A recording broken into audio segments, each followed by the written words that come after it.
Hello viewers. Well, following E3, I visited CXC Simulations, one of the world's premium I guess you could say, advanced simulation rig producers.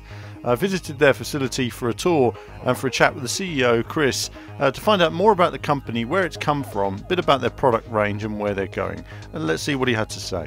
Hello viewers, well now I'm joined by Chris from CXC Simulations, the founder and CEO of the company. And Chris, well, I'm going to talk a bit more about the simulation experience. It really is something special. But tell me first, how did you get into this business? Where did CXC come from? Well, from the very beginning, I've been a race car driver. I started very young. About 5 years old, I started karting. I come from a racing family. So early on, when I made the transition from karts to cars, to formula cars, testing started getting silly expensive, to the point where I needed to find alternative ways of practicing. So I started building myself simulators, and I kind of kept them to myself and just built them up bigger and bigger and bigger. And eventually I was racing in a series called Formula Mazda, and I was an instructor at a racing school, at the Bondurant Racing School. And I had clients who had heard that I had a simulator at home, and they asked me to build them a simulator. And they were entrepreneurs themselves, so after I had built them 2 simulators, they encouraged me to start a company, and I just kind of grew from there. Well, I mean, they are sort of remarkable how they've sort of evolved over the past few years. I mean, these are obviously, they're not cheap. These are premium, high-end, top-of-the-range stuff. What kind of customers buy something like this? Our primary customer is either a pro or a pro-am driver. So these are race car drivers that are using these as a training tool. So that makes up the bulk of our sales these days. We do have a little bit of market in the big boy toy guys, you know, the guys who want the ultimate toy for their home. And we do now a lot of work in commercial and simulations. Okay, so tell me a bit about, you know, what kind of software do people use on something like this, and how does it help them? So actually, our customers use a variety of different software in our simulators. We pride ourselves on being more of a solutions provider, so we have to tailor the hardware and the software to suit each client's needs. So for example, if I have a customer who's doing a lot of racing in North America, in say a GT3 car, and needs North American content, then iRacing is a great fit for them. But if they're racing in Europe and Asia, and they need a Lamborghini or something like that, then a set of course is a better fit. In some cases, Project Cars, and now Project Cars 2 will be a better fit. So it really just depends on what the customer needs. Absolutely. Well, there's a lot of amazing racing games and simulations out there as well. Now, the next thing I wanted to ask you really was, I've looked at these before, and of course the steering wheel moves independently of the rig. That's a curious idea when it comes to creating a rig like this. Why is it designed this way? So 2 reasons: mass and kinesis. You want to drop weight in a simulator just like you would in a car to get it to be more reactive, to have more fidelity. So a big motion system that is moving all of the parts of the system has a lot of what we call mechanical latency. So it's always a step behind because it has to move all this weight around. Also, you lose all the fidelity, all the little tiny details. And that's the stuff that's really important when you're trying to make a control input decision, right? The car took a step, I need to make an adjustment quickly, right? The second part is kinesis, obviously. So the whole thought behind that is when you're in a race car, your body is soft, your padding in your racing seat is soft, so when you go hard into a corner, you compress and get pulled slightly away from the steering wheel, and you perceive this in the joints in your body, the elbows and knees. It's slight, it's not a big movement, but it's enough to where your body goes, wow, that's a lot of G-force. Not just the pressure, but the fact that you're bending your elbows and joints like that. So in here, it works really well. We don't have to move you a lot, but we can move you in just the right way and at the right time, which is the really important one, and your body turns that into a much bigger G-force. Well, I have to say, I was impressed with it because, you know, I don't think I really thought about it in quite that way. You know, when you're in a racing car, when you're braking, your body leans forward ever so slightly, your body compresses, and in a way, it's that movement of your body. And when you're in the system, remarkably, it all feels exactly as it should. And there you are playing in VR, for example, with the wheel being stable in front of you, but you're feeling that G-force. Yeah. I think for me, what I found most impressive about it was actually the feeling of of G-force through the seat belts. I actually felt the seat belts cutting in under braking in a way that I've not experienced except in a racing car. It really is quite remarkable. So I guess really, I mean, you've managed to build a company here that's growing all the time. What's the future for CXC? And finally also, if there was one aspect you've been most proud of in terms of the development, what would you say that is as well? Future of CXC, hard to say. We are growing in all divisions. Our sales, our rentals, our commercial division, all growing huge.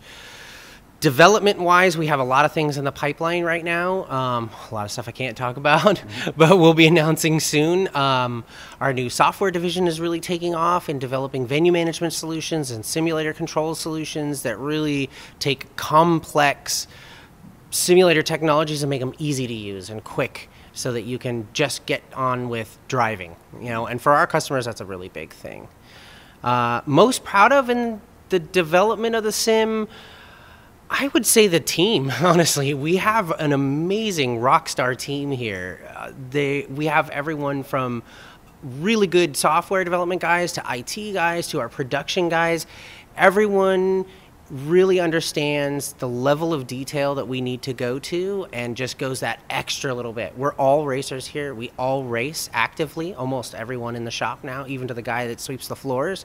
We have a company racing team, so they are just as passionate about this product as I am, which shows in the quality of our products and our support and service. And I think that's probably the part I'm most proud of.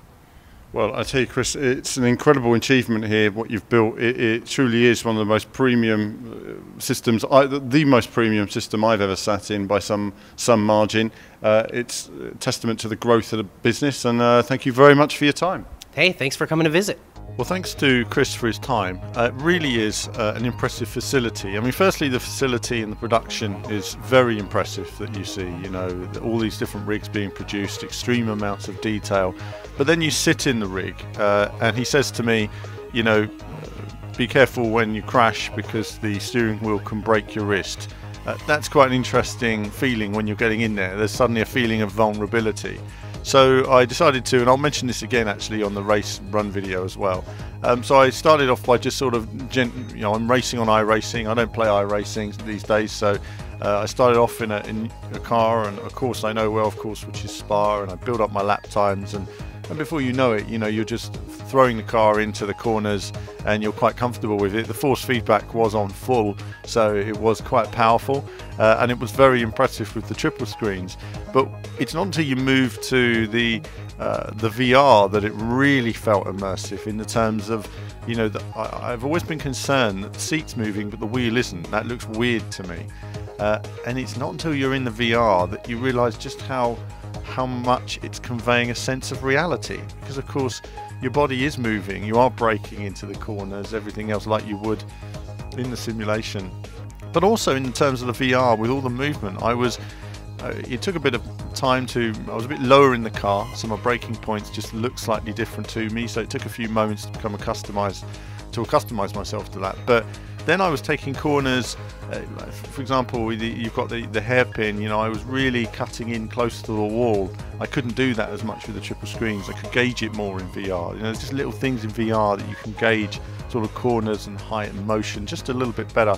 And the resolution on iRacing was surprising. Whatever technique they're using to maximize the resolution really added to it. So I did quite a few laps. And I have to say, I came off the rig afterwards, and it really was the closest experience I've ever had to being in a real racing car. When you're in a real racing car, people say to me, if someone said to me, what's it like? I would say, well, you start off, you get in the car, they put the seatbelts on you, they're very, very tight, and you're like, oh, that's a bit tight, that's pinching. You go down the pit lane and you're thinking, oh goodness me, this is a bit tight, and suddenly you cross that pit lane limiter and either you or your driver puts your foot down and suddenly the belts are invisible. Your body sinks in, you don't feel those belts anymore, and then when you're braking into a corner you feel very glad that those belts are as tight as they actually are. You feel completely part of the car and you're moving with the car, and that's how tight they are. And in a way I kind of got a similar feeling here. I was leaning into the corner, I was tight to the seat, I was braking in, I felt tight with the car. it really was an impressive feeling, and it's the closest it's ever been to replicating. And obviously they cater for a high level of customer here. You know, these are people with a few bob to spend, and they have, you know, they buy several of these at a time for them and their friends, and there's all kinds of facilities for running link-up sessions and everything. Amazing software these guys are developing. But no, an outstanding facility, a very impressive kit. And I've got a couple of racing videos coming up on the channel where I will repeat some of what I've said, simply for those that haven't seen this particular video. But either way, very impressive, and you know, look forward to seeing it, testing it again in the future. It really was great. But yes, a big thanks to Chris for his time, and that's it from me for now. As ever, more soon.